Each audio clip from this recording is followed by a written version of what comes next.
Our next coach from the University of Iowa, head football coach Kirk Ferentz.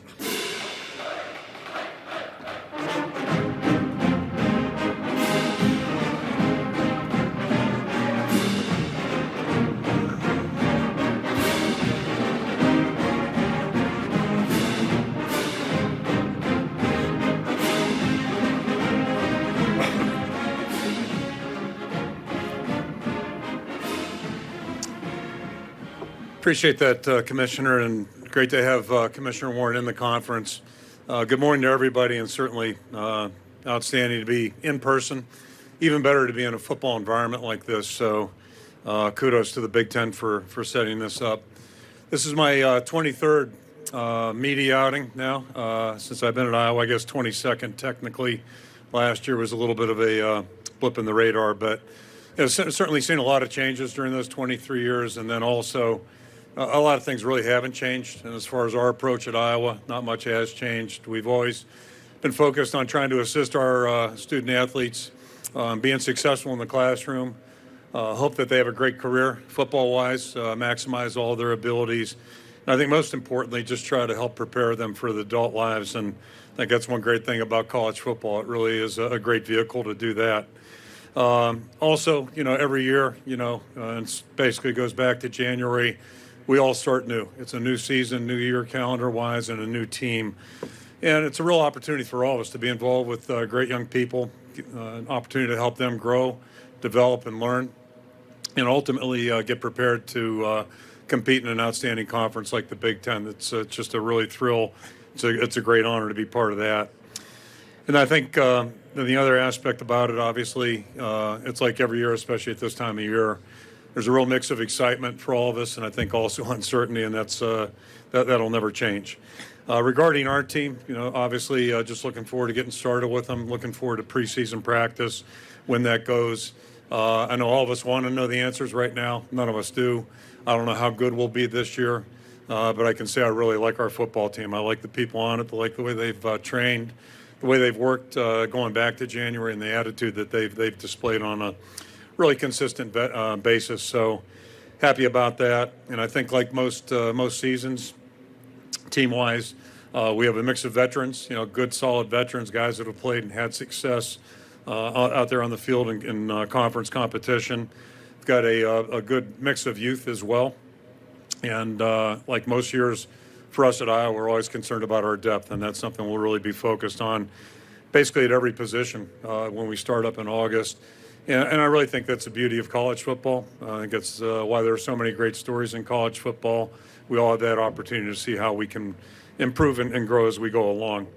So last, in a nutshell, I think if you want to look at our football team, really a prominent focus for us as a coaching staff, certainly our fan base, development of starters up front on both sides of the football. We've lost a lot of really good starting players the last 2 years on both sides of the line of scrimmage. We've got a lot of work to do there. And then obviously right along with that, a lot of work to develop depth at those positions. I think we're fairly experienced on the perimeter. If we were playing 7-on-7, we'd be in pretty good shape. But obviously there's a lot more to that. And then unlike most years, I think we really got a pretty good feel of who our specialists are and what we can count on them to do. And, I think they're all capable of performing really well. So happy about that.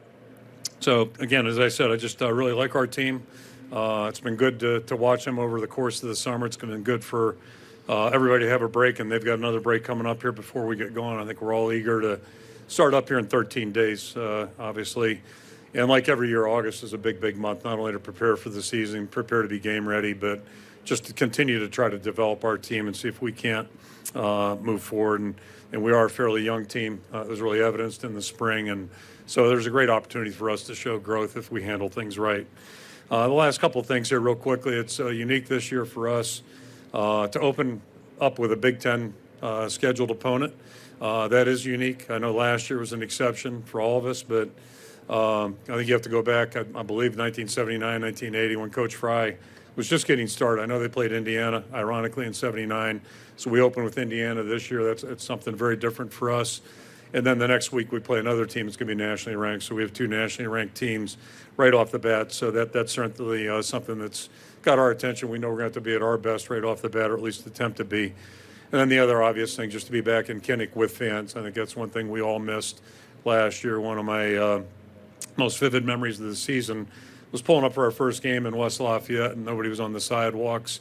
Just how bizarre that was, how surreal it was, kind of like a science fiction movie. And I think it was even stranger for all of us to play at home in front of, without our crowds being there. So I know we feel that way. I'm sure every coach that stands in front of you feels the same way too. It's going to be great to get started with Big Ten football, and it's going to be great to have fans back involved. So I'll end it there and throw it out for questions.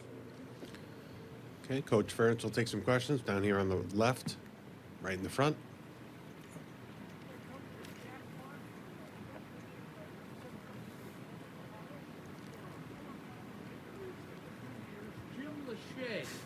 Yeah. And I've known Jim. Jim's been a close friend of mine for a long time. I've watched all his kids play football. Of course, his son Luke is one of your tight ends. So how's Luke doing, and will he play much this fall?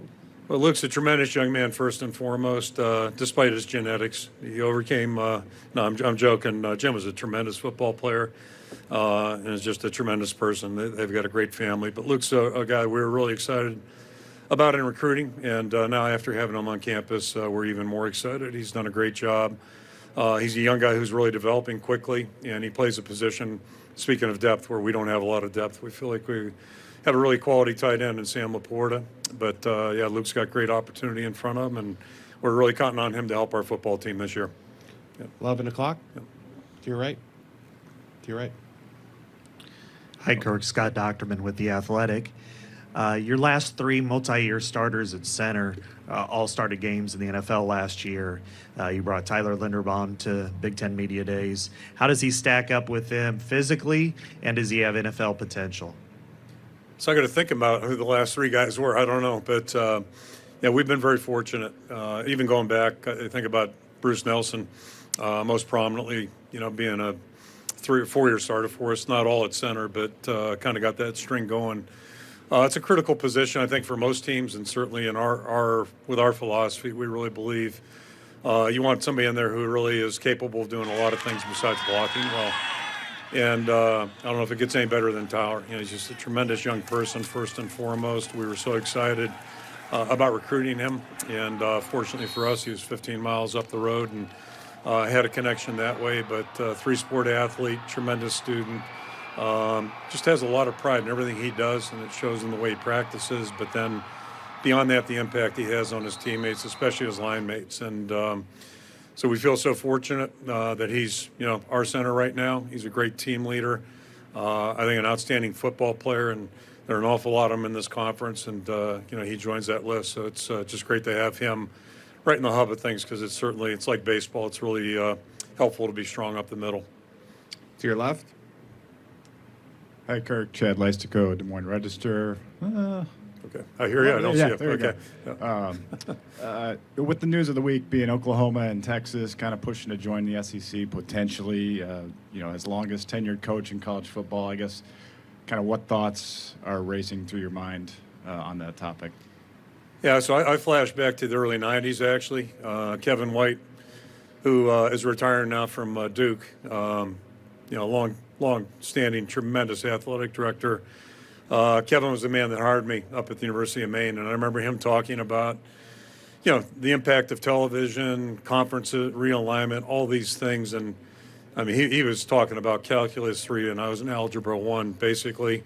So I had no idea what he's talking about, and now we're seeing it, and we have seen it through the years, all the changes that are going on in college football and have gone on. So, again, nobody's got a crystal ball, and that just popped out of midair or whatever 2 days ago, I guess. Right now I'm really not too focused on that. I'm just, kind of thinking about August and our football team. But, again, just from experience, nothing – you never say never to anything right now in college football or whatever's going to happen in the future, for sure. Any final questions? Coach, thanks. Have a wonderful season. Yeah, one more here, and I'm sorry, I didn't see I'm you. good. Yep. Blue shirt on the left.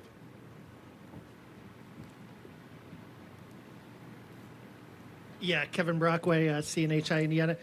Spencer Petras, year one, what did you see from him, and just the value of having a returning quarterback, particularly with a tough early season schedule like you're going to have?